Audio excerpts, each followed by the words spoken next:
अच्छा होता है जब हम इस तरीके से आपस में हम बात कर पाते हैं। और इन सब की तरफ से मैं पर्सनली अपनी खुद की तरफ से thank you so much for being part of our recovery, या जो हमारी रिकवरी की जर्नी है उसका हिस्सा बनने के लिए आपका बहुत बहुत थैंक यू सर। तो रिकवरी की बात तो हम लोग देखो करते हैं, पर सबके लिए देखो रिकवरी अपनी अलग होती है। क्या रिकवरी के मायने क्या है, मतलब क्या है रिकवरी का, ये मैं थोड़ा पूछना चाहूंगा सबसे। आप शुरू करें। मैं मेरे से ही शुरू करते हैं, ठीक है। सर मेरे लिए रिकवरी का मतलब ये है कि जो मेरा है अपना टेक वो ये है कि रिकवरी मेरे लिए वो है कि जो मैं पहले था, जो मेरा सेल्फ था, जिस तरीके का मैं इंसान हुआ करता था, जिस तरीके का मेरा नेचर होता था, मैं बहुत खुश रहता था, मैं हंसता था, मैं बोलता था, सबसे बात करता था, हर चीज में इन्वॉल्व रहता था, वो मैं फिर से हो गया हूँ। जो इस दौरान जो मेरे एडिक्शन का फेज था उस दौरान मैं नहीं था। मेरे लिए रिकवरी का तो सिंपल ये मतलब है। जैसे हमारे स्कूल कॉलेजेस की जो टाइम होता है ना, उसमें 18-20 साल की एज होती है, हमारी पर्सनैलिटी बन रही होती है।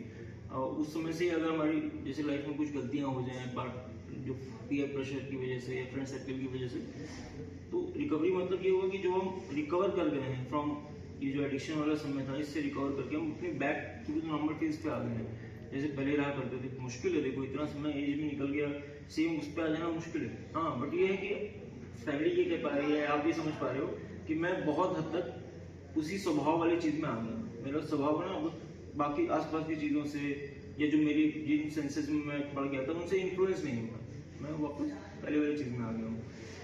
सबसे ज्यादा सर मैं बोलना चाहूंगा कि recovery is something like which makes you human, like a person from that addict person to a normal to human being. Recovery is basically this thing that makes you a person that who can stand in front of everyone and who can like face himself also and face everyone. फिर इसने बोला कि to recovery कि भाई एक better human being, good human being. तो good human being तो थे, अच्छे ह्यूमन बीइंग भी थे, अच्छे बेटे भी थे, अच्छे स्टूडेंट भी थे, माँ के लिए लाडले भी थे, है ना, दूसरों की केयर करने वाले। तो जब एडिक्शन में आ गए तो ऐसा हो क्या जाता है कि मतलब हमसे बुरा कोई नहीं होता, वो एकदम टर्न अराउंड हो जाता है। मतलब लोग कहते हैं कि भाई ये तो अजीब सा हो गया। ये सबने फील किया होगा ना, जो हम नहीं, जो सर ने पहला सवाल किया था ना, रिकवरी का मतलब क्या है, जो मैं नहीं था वो मैं बन गया था, अब मैं वापस वैसा हूँ जैसा मैं पहले होता था। Like sir, when we were normal, like we are still normal, but the thing is that when we were using our substance or whatsoever we were doing outside, when we were into that thing, we were more aggressive towards others and our behavior was wrong. Why is that, sir? इसकी stages होती हैं। जैसे आप start use करना शुरू करते हो, फिर वो हार्मफुल यूज तक जाता है, फिर उसकी डिपेंडेंस हो जाती है। हार्मफुल यूज हम ये बोलते हैं कि यूज आप कर रहे हो, साइड इफेक्ट हो रहा है, पर फिर भी आप यूज कर रहे हो।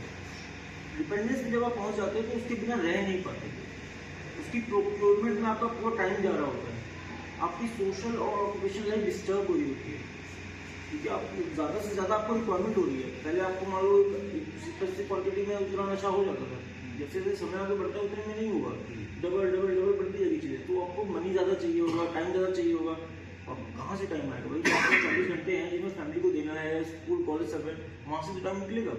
तो बाकी जगह से फिर प्रॉब्लम शुरू हो जाती है कि भाई आप यहाँ का टाइम वहाँ दे रहे हो, टाइम पे घर नहीं आ रहे, रात में दोस्तों के साथ हो, फिर ज़्यादा खर्चे होने लगते हैं। आप भी भाई एक बार चलो झूठ बोलना, 2 बार झूठ, पर वो कब तक चलेगा ना वो चीज़? गुस्सा लड़ाई झगड़ा बढ़ने लगता है इन वजह से। आप चाहते हो वो चीज़ें छुप जाएँ, वो फैमिली आती है, वो समय ऐसा होता है कि ना वो एक्साइटमेंट होता है उस एज पे, एडोलसेंट में एक्साइटमेंट प्लस थोड़ा ये भी होता है कि अथॉरिटी से इंसान थोड़ा समय फेस करता है, जिससे एक रिबेल वाली फीलिंग होती है कि मैं इनकी क्यों सुनूं, या मैं अपनी एक लाइफ अपनी तरीके से चलूंगा, इनके हिसाब से नहीं चलूंगा। उस फेज में ना सही रास्ता पकड़ना बहुत जरूरी है। गलत रास्ते की तरफ चल के आप रिबेल विदाउट ए कॉज वाली चीज ना हो ना, मतलब कि आप चलो किसी पर्टिकुलर पैटर्न पे जा रहे हो पर किसी रीजन से, ठीक है। जब तुमने फर्स्ट ड्रिंक ली होगी तुम्हें कैसा फील हुआ? सर जब फर्स्ट टाइम मैंने ड्रिंक कंज्यूम किया तब तो अच्छा लगा था, वो फीलिंग पता नहीं थी, तो जब वो फील किया तो बढ़िया था सर, वो एक अलग ही मतलब फीलिंग थी। तो नहीं, एक फीलिंग हुई कि मतलब आपको ऐसा लगा कि आपके सारे जिंदगी के जितने भी आपने स्ट्रेस पाल रखे हैं या जिस चीज से आपको परेशानियां हैं उससे आपको थोड़ा सा छुटकारा मिल गया, या सेंस ऑफ विक्ट्री कि यार देखो ये मैं हूँ, मैं पी सकता हूँ, मैं पी रहा हूँ, है ना, तुम तो छोटे मोटे हो, मैं पी सकता हूँ, मेरे अंदर इतनी कैपेबिलिटी है कि मैं पी सकता हूँ, मतलब बीइंग डिफरेंट फ्रॉम अदर्स वाली फीलिंग आई, या आपको लगा कि बस अब पीने के बाद मैं बहुत बातें कर सकता हूँ, मैं अपनी वेंट आउट भी कर ले रहा हूँ, उनके बारे में उनको वो भी दे रहा हूँ, मैं नहीं रुक जाता है, एक कॉन्फिडेंस लेवल बढ़ जाता है सर उसके बाद। एंड कुछ दिमाग में अगर कुछ सोच रहे हैं, कुछ स्ट्रेस है, वो स्ट्रेस नहीं होता उस टाइम पे, तो उस वजह से शायद अच्छा लगता है। फिर दोबारा क्यों P?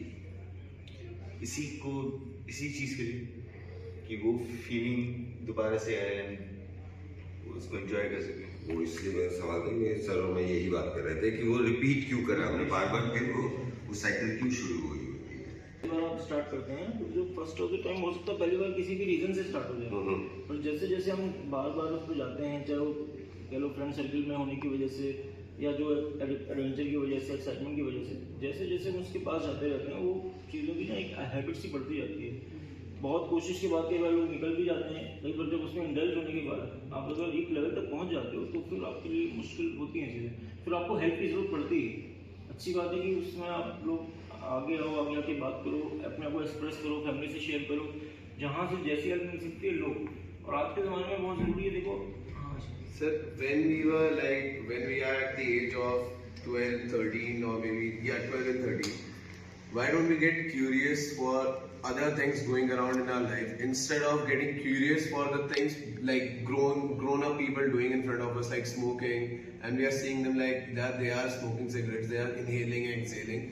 We can also do that. We must also try. Why this urge we get inside our body and in our mind? Why do we get this urge? इसमें बीच में ऐड ऑन कर दूं, अच्छी चीज थी, देखो इसको मैं ऐसे बताऊं पर्सनली, मेरे बड़े भाई है, उनको क्यूरियोसिटी होती थी कार्स को देख के, ठीक है सर, कार्स को देख के, मैकेनिकल चीजों को देख के, वो गिटार, वो ये वाला कि नया गिटार आया इसको मैं कैसे प्ले करूंगा, मुझे नहीं होती, मुझे इस चीज की होती थी, वो सिगरेट पी रहे, सिगरेट पी के देखा बियर कैसी लगी है, बियर पी के, मेरे को वो बियर टेस्ट अच्छा ना भी लगे, लेकिन उसको हाथ में पकड़ के उसको ऐसे वो फील लेना बड़ा अच्छा लगता था कि मैं कर ले रहा हूँ, कर रहा हूँ। मैं अगर अच्छे माहौल में अगर बैठा हूँ ना, मैं आपसे सवाल पूछूं कि कैसा रहा था स्कूल, या स्कूल में क्या करा आपने, तो आप अगर रैंडमली ना पहला जब आप आंसर देते हो तो आपको ये अच्छी चीज़ें ही याद आती हैं कि यार मज़े की स्कूल में ये खेला मैंने, वो खेला, पेरिफेरी की चीज़ें याद आती हैं, कोई चीज़ इंसान नहीं बता पाता। हाँ। कि भाई कि ये करा, पर सीखा समझा टीचर, वो बात बहुत बाद में आएगी, पर आप पहले ये सब बताओगे कि मैंने सर एक्स्ट्रा करिकुलर में ये करा, मैंने वो करा, मैंने ऐसे बम फोड़ दिया था दिवाली पे, बट फोर की चीज़ आप देर से बताते हो। तो ये जो एक्साइटमेंट की चीज़ है ना, एडवेंचरस, ये कहीं ना कहीं अट्रैक्ट हमें ज़्यादा करती हैं, हम इसकी तरफ मुड़ते हैं, बस वहाँ पे वो थ्रिल सीकिंग कह लीजिए कि आपको उस तरफ जाने में जो एक्साइटमेंट फील होता है, वहाँ पे आपको थोड़ा सा कंट्रोल करने की जरूरत है।